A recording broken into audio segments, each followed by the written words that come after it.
Ang Marikina Infanta Highway ang kalsadang nagbago mula Highway 55 noong panahon ng mga Amerikano hanggang sa kasulukuyang anyo nito. Unang binuo bilang Marikina Diversion Road noong 1970s sa ilalim ni dating Pangulong Ferdinand Marcos. Nakilala ito bilang Marilake Highway pagkatapos ng acronym na MA, Marikina, RI, Rizal, LA, Laguna, KE, Quezon. Ito ang mga lugar na tinatahak ng kalsadang ito. Ang daan nito ay mahalagang kalsada sa kabundukan dahil dinuduktong nito ang Metro Manila hanggang Infanta, Quezon.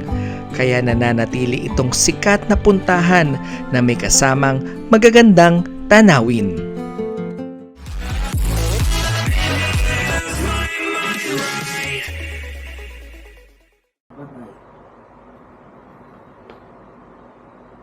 Kuya, 8 pieces po. Pili muna tayo ng pandesal. Salamat po. Cheers! Bro, hindi ko absado. Ay, sige, okay lang. Okay pa dyan. Hello po, good morning mga ride out. Dito tayo ngayon sa May Masinag.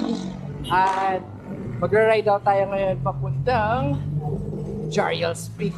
Kasama natin ngayon si Eric and then si John. Nag-ride out tayo ng 5:39 sa may Shelby dito sa may Marcos Highway. Ang napili naming ruta ay itong Marilake Highway dito sa may Rizal. Tara, samahan niyo po kami.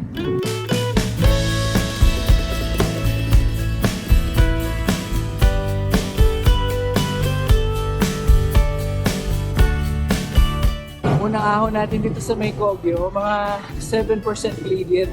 Bike, bike, bike, bike! Uy, may magbubukas na Dunkin Donut dito. Mapapaahon tayo nang wala sa oras. Dunkin Donut, pasalubong ng bayan. Pero, marami pa po tayong aahunin.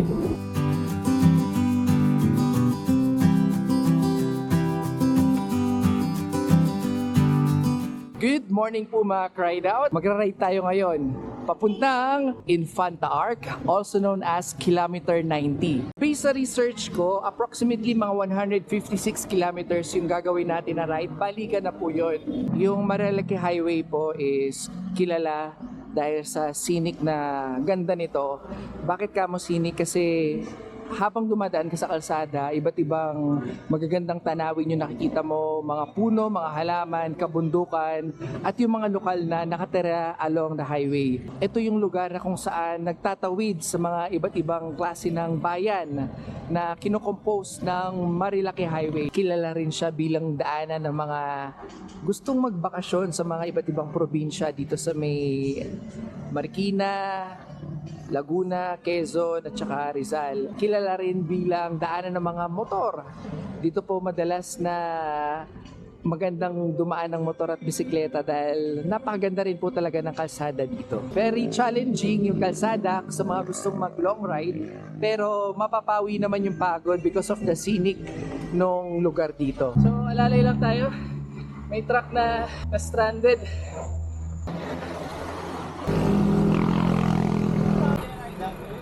Mga ano na, 5:30. Oh, hindi. Pero ano, hindi, tutuloy ko. Guys, bye-bye. Salamat. Bye-bye. John, thank you. So, nandito na tayo sa Radar Big C. I decided na mauna na. Tutuloy ko yung Infanta. And solo na tayo mga ka-ride out. Masaya kapag may kasama, pero maganda rin kasi kapag nasa-solo ride ka, it feels like you will know much deeper yourself, your limitations, your strength. Shoutout sa mga quiz ko na nakita ko dyan sa radar. Kay Neil, kay Andrew, kay Mark, kay Adriel na nakita ko sa Radar Big C. Salamat quiz, ride safe. And kay JR na nakita rin natin sa Marilake. Lulusong muna tayo dito. Then, mamaya, sa tabakpak na ahon na naman yung gagawin natin.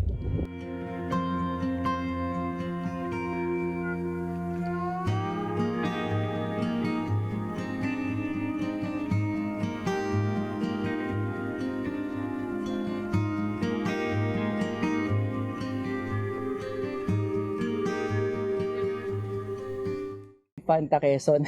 39 kilometers pa. Isa to sa pangarap kong sasakyan, itong jeepney. Suzuki. Sabi ko, walang araw, pagka nagkaroon ako ng ganyan, kasi ang angas niya, di ba? Ang liit niya pero ang lakas. So, kaya tayo nagsisikap mabuti. Sa ngayon, bike muna yung gamit natin hanggang sa makaipon tayo. At lahat nagsisimula sa pangarap at lahat pinaghihirapan. We are passing through Sierra Madre Hotel. So, lulusong na tayo dito after ng Sierra Madre Hotel. Let's go!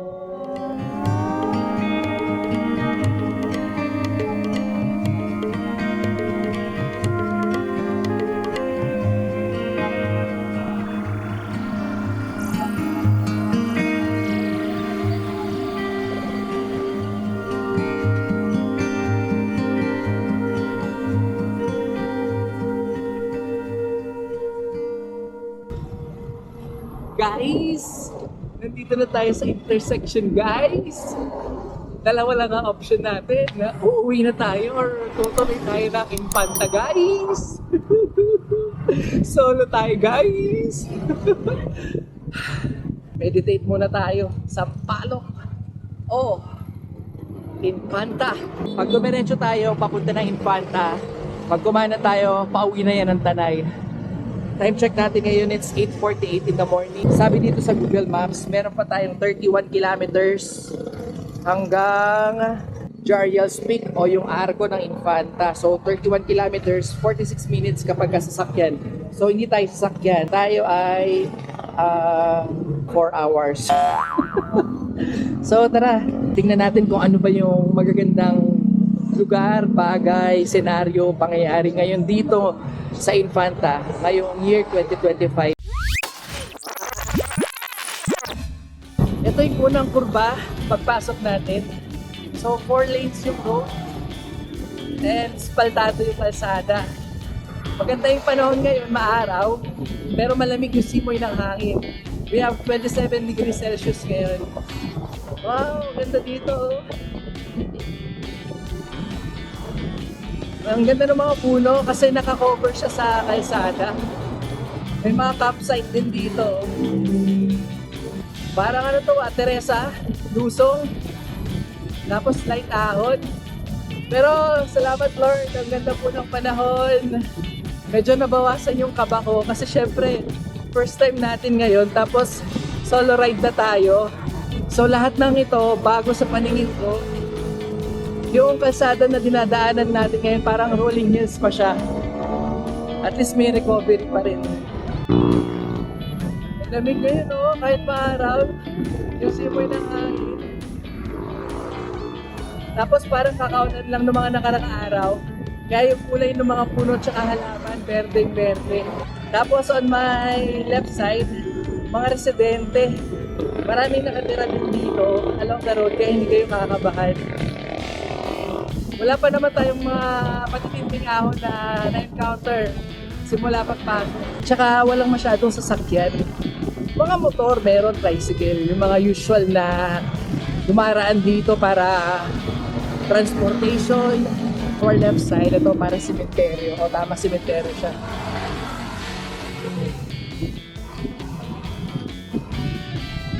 Okay, Kapakay? Goods pa? Ginamit natin si Kai last time sa Maliko, yung ating vlog sa may Pangasinan, also known as Little Baguio. Sana mapanood nyo rin po yun. And nung pumunta tayo ng Bicol, ang ginamit naman po natin yung road bike natin. Pero napansin ko parang puro lusong itong ginagawa ko ngayon. So, -3, mamaya puro ahon. 3%. Pero sana hanggang 3% lang. Kasi for sure, abutan tayo ng tanghaling tapat. Alam mo, dito ko nararamdaman na yung provincial hills. Alam mo, ginagawa kong lusong na to, parang itong lusong ng puso-puso. Kaso mas mahaba, parang ilang triple yung lusong yung ginagawa natin talaga ngayon. Ano to, simbahan? Cathedral? O yung ganda, oh. Ganda na structure niya. Ang ganda, oh. Merong Mama Mary dun sa taas. Pwede kayong umakyat dyan. Kaso wala tayong akyatan. Parang papasok ka sa loob eh. Wow, Stig. Naalala ko yung Maliko ride natin. Ganito yung kulay ng lupa halos to sa tuktok. Pag ganyan kasi kulay ng lupa mga ka-ride out, healthy yan. Mataba ang lupa na yan. Binibili pa nga yan eh. So kaso malambot yan. So ang tendency niyan pagka umuulan, lumalambot lalo yan. So nagkakaroon ng landslide talaga. So ngayon, tinatapalan nila ng semento para hindi siya madaling gumuho. Lusang! Parang hindi na ako masaya, puro lusang. Mamaya puro ahon. Lalay lang tayo sa brakes natin. Negative 7. Uy, ganda ng kurbada na to oh. Uy, may malaking dinosaur dito. Paano nagkaroon dito ng ano? Anong dinosaur ba to? Ah, red kip. Bakit red kip? Ano ibig sabihin ng red kip? Dinosaur. Red kip. Patid ba yan? Di ba red doors yun? Yung hotel? Bakit? Eh, okay na nga yan. Ang Marilaki po ay binubuo ng ilang lalawigan. Marikina, Rizal, Laguna, at Quezon. Kaya siya tinawag na Marilaki. Ano? Natahimik ako ngayon ano? Ahon eh. We have 8% gradient with a 28 degrees Celsius and 217 altitude. Pag pala dapat dun sa Bukana, bilisan mo na, rat-ratin mo na, sulitin mo na yung lusong na binigay. Nagbabago talaga ang mood kapag lusong, patag, ahon. From here, mga 20 kilometers hanggang Jarial's Peak. Nakaka 60 kilometers na tayo sa ride natin. Mga ano na lang, 18 kilometers. And then average na gradient natin, mga 2 to 3%. Pero napakahaba. Wala pa naman major mga climbs. Kaya kahit pa paano, nakakonserve natin yung lakas.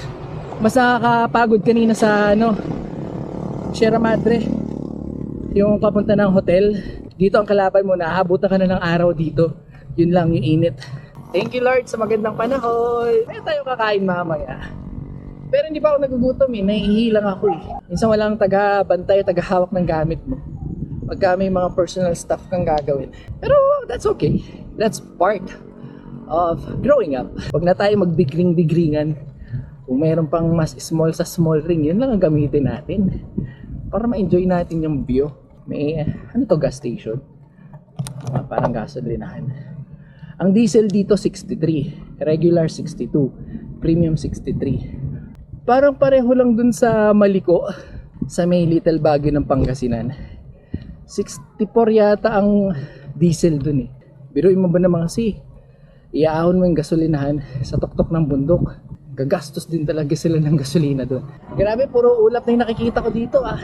Ganun ba kataas yung aahunin natin? 17 kilometers pa. Malayo pa. Kasi katulad dati sa may Maliko, yung parang 8 kilometers nila malapit, pero pagka binabike mo tapos may kasamang ahon sa kabundukan, sabi ko parang yung 8 kilometers ko parang 38 kilometers sa haba eh. Pero may signal naman dito mga ka-ride out. Yun yung maganda. Ang ganda naman ng farm dito. Ano to? Casa Cecilia. Casa Cecilia. Tama ba dito? Instinct natin, gamitin natin. Dito nga. Pagod ah. Wait lang, time first lang tayo. Time first lang.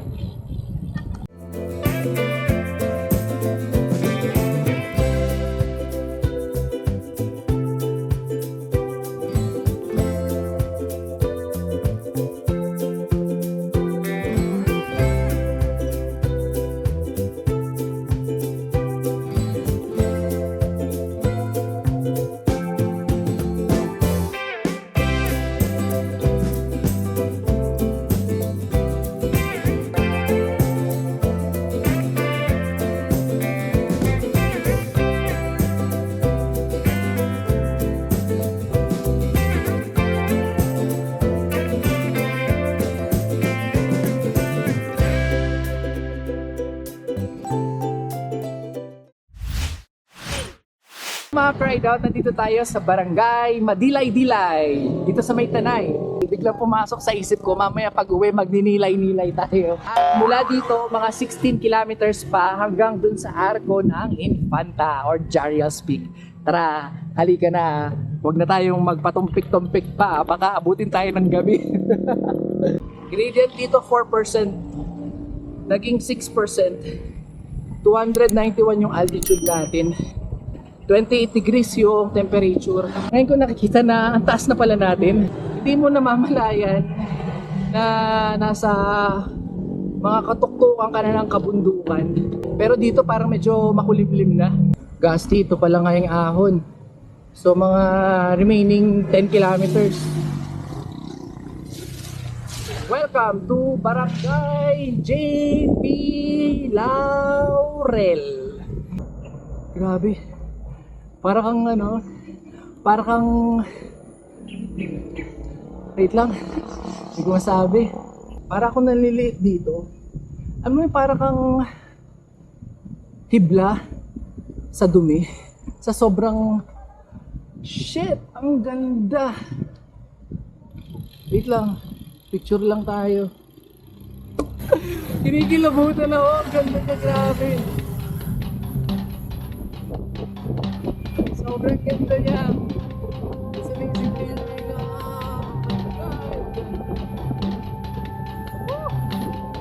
Thank you Lord, love you Lord. Grabe, kinikilabutan ako. Ang ganda niya, promise.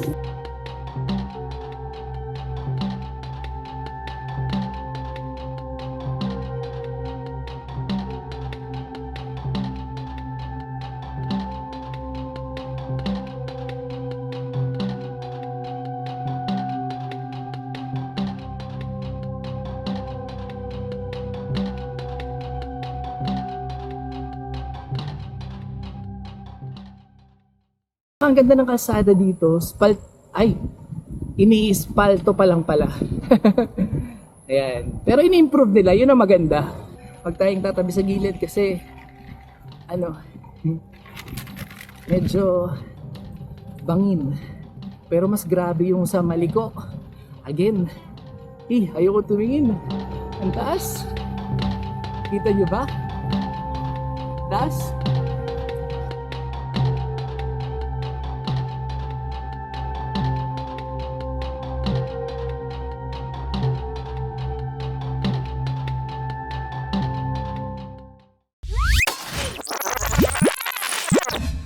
Tingnan mo yung gilid ko. Tingnan mo, hindi mo mapapansin, taas na natin. Pero madaming motorista. Yun ang maganda. Ngayon, tumaas na yung gradient natin. 6%. So dito, maraming mga nagtitinda. May kainan, may mga inuman. I mean, buko juice.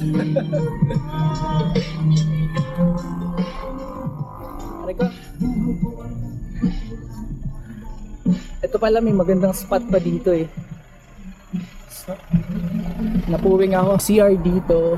Yung fresh buko nila dito 30 pesos pala. May mga sari-sari store. We are here at Santa Maria Laguna. 30 degrees pero with cool breeze. Daming rest house dito, tsaka mga yung inn na pwede mo pag-stayan. And may signal din dito. Puro ahon. Average ng 6% yung ahon dito. Hydrate muna tayo. So, nag-hydrate muna tayo. I mean, mainit kasi nakakapagod kasi malayo. Yan. Pero, kaya pa naman. Ito yung unang lagok mo, napakasarap. Yung parang ikaw na yung nasa tuktok agad ng Infanta. Cheers! Grabe. Sarap. Kaya mo pa naman siya ituloy-tuloy all the way. Kaso, since first time tayo, solo din natin, mas maganda na yung meron kang laging energy na nire-reserve kapag ka nagra-ride ka. Tinanong ko kay ate, sabi ko, ate, malapit na po ba yung Jarial's Peak? Yung Infanta Arco? Unang tanong niya sa akin, nakabike po kayo sir, no? Sabi ko, opo. mga 30 minutes pa. At least may assurance na malapit na kasi sa lokal talaga ako nagtatanong. Kasi sasabihin talaga nila yung totoo dahil taga dito sila. Time check, 10:31. 11 nasa arko na tayo ng Infanta. Laking tulong ng hydration break natin. Nag-boost na rin ako ng tubig sa ulo ko kasi para ma-relax tayo. At least medyo nawala yung alinsangan sa katawan ko. Nakaka 70 kilometers tayo.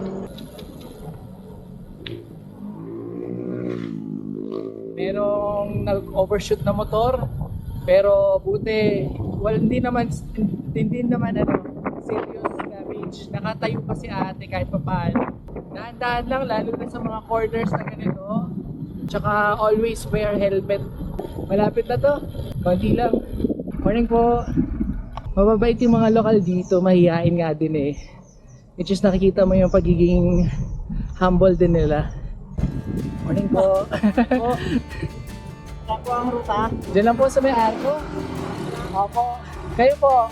Diyan lang po. Arko din? Opo. Ang saya na meron kang nakasabay kahit pa paano sa pagpadyak mo papuntang arko. Kasi alam mo yung mag-isa kang pumapadyak minsan, sobrang tagal. Mixed emotions na nakaka-inip. Minsan naman nakakalungkot. Minsan nakakalombay. Minsan masaya. So halo-halo. Depende sa atake ng surroundings. Pagkaahon, malungkot. Paglusong, masaya. Pagpatag, nakakainip. Totoo yung sinabi ni ate, 30 minutes. At nandito na tayo sa kilometer 89. Palapit ng palapit, pataas ng pataas. Pero paganda ng paganda yung view. Madami akong cyclist na nakakasalubong. Yan nga lang, pabalik na sila. Wow, ano to? Ito yung New Little Baguio Elementary School.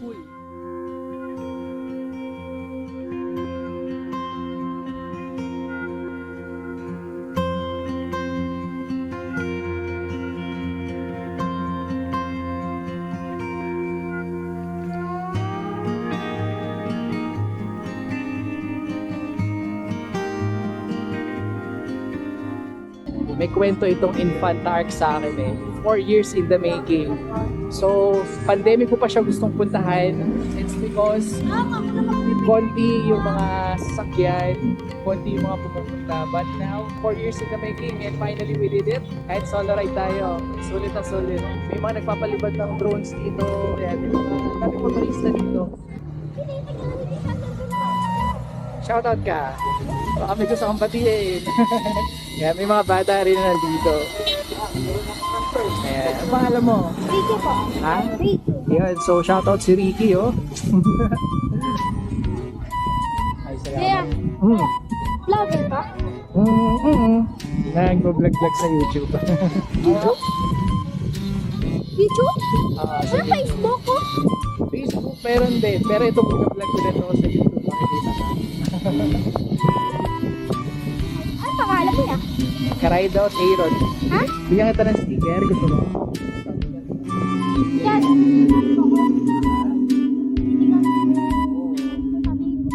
Yan, para makita ka. So, may gusto ko pong batiin. Yan, so shoutout natin si Ricky. Makikita niya yung sarili niya sa vlog. And nakita natin, nakilala natin dito sa may Infanta Arc. Ayan, so mga ka-ride out, nandito na tayo sa Infanta. So, lagpas nito, Quezon na. Hindi na tayo diretso doon kasi hindi na natin kaya. So, dahil solo tayo, nagpa-picture na ako kay ate, tsaka nagpa-video na rin ako. Ayan, binigyan ko na lang siya ng token of appreciation din sa magandang ginawa niya. And once in a lifetime mo lang din kasi naman gagawin to eh. Kung maulit man, ibang experience na ulit. So, might as well grab the opportunity and at the same time, nakatulong pa tayo sa kanila. So, yan, pababa na tayo ngayon.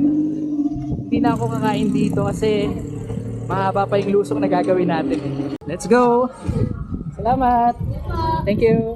Feeling ko mas madali yung pauwi kasi puro lusong pero may mga ahon naman. Pero ang saya sa pakiramdam. Pagliko mo dito, makikita mo kaagad yung arko ng Infanta which is napakaganda talaga. And ako, I suggest mga ka-ride out, kung kayo ay solo traveler, magpa-picture na kayo sa kanila and magpa-video. Yun yung ginawa ko eh. Share ko sa inyo yung mga pictures and video. Ang galing nilang kumuha as token of appreciation. It's a priceless memory. Lalo na kapag first time ka, solo traveler ka, ma-appreciate mo everything na nangyayari sa paligid mo. So yan, maraming salamat mga ka-ride out. Wait lang, hindi pa tayo tapos ha. Uwi pa tayo.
Noong 1977, ang Department of Public Works and Highways or DPWH ay opisyal na diniklara ang kalsada bilang Marikina Infanta Road or Marcos Highway. Ang DPWH ay nagsasagawa ng mga proyekto at paraan upang mapaluwag ang kalsada dahil sa tumataas na bilang ng traffic at komplikadong pagpapanatili ng daan sa tabi ng mga bangin. Ang Marilake Highway ay may magandang tanawin na may 117.5 kilometers or 73 miles na daanan patungong Sierra Madre Mountain Range na naghahandog ng kaakit-akit na tanawin.